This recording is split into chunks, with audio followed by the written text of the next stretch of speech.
ನಮಸ್ತೆ, ಪ್ರೇಮಲೋಕ ಚಾನಲ್ಗೆ ಸ್ವಾಗತ. ನನ್ನ ಚಾನಲ್ನ ಯಾರ್ಯಾರು ಸಬ್ಸ್ಕ್ರೈಬ್ ಮಾಡ್ಕೊಳ್ಳಿಲ್ಲ ಆದಷ್ಟು ಬೇಗ ಸಬ್ಸ್ಕ್ರೈಬ್ ಮಾಡ್ಕೊಳ್ಳಿ. ಹಾಗೆ ಪಕ್ಕದಲ್ಲೇ ಇರೋ ಬೆಲ್ ಬಟನ್ನ ಪ್ರೆಸ್ ಮಾಡಿ, ಮತ್ತೆ ಶೇರ್ ಮಾಡಿ, ಮತ್ತೆ ಲೈಕ್ ಮಾಡಿ. ಬನ್ನಿ, ಇವಾಗ ನಾವು ಹಳ್ಳಿ ಪವರ್ ಕಾರ್ಯಕ್ರಮದ ಬಗ್ಗೆ ತಿಳ್ಕೊಂತ ಹೋಗೋಣ. ಯಾಕಂದರೆ ಹಳ್ಳಿ ಪವರ್ ಕಾರ್ಯಕ್ರಮ ಹೋದ ಸೀಸನಲ್ಲಿ ತುಂಬಾ ಚೆನ್ನಾಗಿ ಮೂಡಿ ಬಂತು. ಅದೇ ಕಾರ್ಯಕ್ರಮ ಇವಾಗ ಮತ್ತೆ ಶುರುವಾಗಿದೆ. ಹೆಂಗಂದರೆ ಹೋದ ಸೀಸನ್ನಲ್ಲಿ ಗಾನವಿ ಅಂತ ಎಂಟ್ರಿ ಕೊಟ್ಟರು. ಆ ಕಾರ್ಯಕ್ರಮದ ಮೂಲಕ ಅವರು ಘಾಟಿ ಗಾನವಿಯಾಗಿ ಹೊರಹೊಮ್ಮಿದ್ರು. ಯಾಕಂದರೆ ಅಷ್ಟು ಚೆನ್ನಾಗಿ ಆಡಿದ್ರು. ಅವರಿಗೆ ಸಿಕ್ಕಂಥ ಹೆಸರಿನ ಬಿರುದು ಅದು ಘಾಟಿ ಗಾನವಿ ಅಂತ ಹೇಳಿ. ಯಾಕಂದರೆ ಅಷ್ಟು ಚೆನ್ನಾಗಿ ಮಾತಾಡ್ತಿದ್ರು ಅವರು. ಅಷ್ಟು ವೈಲ್ಡ್ ಕಾರ್ಡ್ ಎಂಟ್ರಿ ಮೂಲಕ ಭೇಟಿ ಕೊಟ್ಟರು ಕೂಡ ಅವರು ಫಸ್ಟ್ ರನ್ನರ್ ಅಪ್ ಆಗಿ ಹೊರಹೊಮ್ಮಿದ್ರು. ಅವರು ರಗಡ್ ರಶ್ಮಿ ಜೊತೆಗೆ ಅವ್ರು ಆಡಿದಂಥ ಆಟಗಳು, ಅವ್ರು ಮಾತಾಡಿದಂಥ ಮಾತುಗಳೇ ಆಗಿರಲಿ, ಒಂದು ಪೈಪೋಟಿ ಕೊಡೋದ್ರೆ ಯಾವತ್ತೂ ಅವ್ರು ಹಿಂದುಳಿಲಿಲ್ಲ. ಅದೇ ಥರ ಇವಾಗ ಅವ್ರ ಅಕ್ಕ ದರ್ಶಿನಿ ಅಂತ ಹೇಳಿ ಅವರು ಹಳ್ಳಿ ಪವರ್ ಕಾರ್ಯಕ್ರಮಕ್ಕೆ ಸ್ಪರ್ಧೆಯಾಗಿ ಬಂದಿದ್ದಾರೆ. ಇವಾಗ ಅವರು ಹೆಂಗೆ ಅಂತ ಅಂದರೆ ಅವರು ಕೂಡ ಮೂಲತಃ ಚಿಕ್ಕಮಂಗ್ಳೂರವರು, ಇವಾಗ ಇರೋದು ಬೆಂಗಳೂರಲ್ಲಿ. ಅವರೆಲ್ಲರೂ ಅವರಿಗೆ ಇಬ್ಬರು ಅಕ್ಕ ತಂಗಿಯರು, ಒಬ್ರು ಅಕ್ಕ, ಒಬ್ರು ಮತ್ತೆ ತಂಗಿನೇ ಘಾಟಿ ಗಾನವಿ. ಅವರು ಹೆಂಗೆ ಅಂದರೆ ಅವರು ಕೂಡ IT ಕಂಪ್ನಿಯಲ್ಲಿ ವರ್ಕ್ ಮಾಡ್ತಾ ಇದ್ರಂತೆ. ಇವಾಗ ಒಂದು ಕಂಪ್ನಿಯಲ್ಲಿ ಮ್ಯಾನೇಜರ್ ಆಗಿ ವರ್ಕ್ ಮಾಡ್ತಾರಂತೆ. ಹಾಗೆ ಟೀ ಉದ್ಯಮನ ನಡೆಸ್ತಾ ಇದ್ದಾರಂತೆ.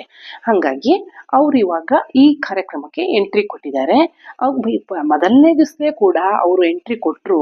ಅಷ್ಟು ಚೆನ್ನಾಗಿ ಹೆಂಗೆ ಅಂದರೆ ಎದುರಾಳಿ ಸ್ಪರ್ಧಿಗಳು ಅವ್ರ ಹತ್ರ ಮಾತಾಡ್ಬೇಕಾರೆ ಅಲ್ಲೇ ಕೂಡ ಫಸ್ಟಿನ ದಿವಸಲೇ ಮಾತಿನ ಚಕಮಕಿ ಚೆನ್ನಾಗಿತ್ತು ಅವರಿಗೆ ಎಲ್ಲೂ ಬಿಟ್ಕೊಡೋ ಥರ ಇರಲಿಲ್ಲ. ಹಾಗಾಗಿ ಅವ್ರು ಅಷ್ಟು ಚೆನ್ನಾಗಿ ಮಾತಾಡ್ತಾ ಇದ್ರು. ಇನ್ನೂ ಹೆಂಗೆ ಮಾತಾಡ್ತಾರೆ ಏನು ಅಂತ ನಾವು ಆಟ ಆಡ್ತಾರೆ ಅಂತ ನೋಡ್ಬೇಕು ಅನ್ನಿಸ್ತೈತಿ. ಹಾಗೆ ಕೂಡ ಅವ್ರ ಅಮ್ಮ ಅವರಿಗೆ ಸ್ಫೂರ್ತಿ ಅಂತ ಹೇಳಿದ್ರು ಅವರು. ಯಾಕಂದರೆ ಅವರಮ್ಮ ಸಬ್ ಇನ್ಸ್ಪೆಕ್ಟರ್ ಆಗಿ ವರ್ಕ್ ಮಾಡ್ತಾ ಇದ್ದಾರಂತೆ. ಅವ್ರ ಅಮ್ಮ ಮಕ್ಕಳು ಈ ಸಿಟಿ ಜೀವನನ ಎಂಜಾಯ್ ಮಾಡಿದ್ದಾರೆ, ಇವಾಗ ಹಳ್ಳಿ ಜೀವನನ ಎಂಜಾಯ್ ಮಾಡಲಿ, ಅದನ್ನು ಕಲಿಕೆಯಾಗಿ ಇದು ಉಪಯೋಗಿಸ್ಲಿ ಅವರು ಅಂತ ಹೇಳಿ. ಯಾಕಂದರೆ ಹಳ್ಳಿಯಲ್ಲಿ ಕಲಿಯೋಕ್ಕೆ ತುಂಬಾ ಅವಕಾಶಗಳಿವೆ. ಯಾಕಂದರೆ ಹಳ್ಳಿಯಲ್ಲಿ ಏನು ಕಲಿತೀವಿ ಅಂತ ಅಲ್ಲ, ಕಲ್ತಿದ್ದೆಲ್ಲದೂ ತಲೆಯಲ್ಲಿ ಉಳಿಯುತ್ತೆ.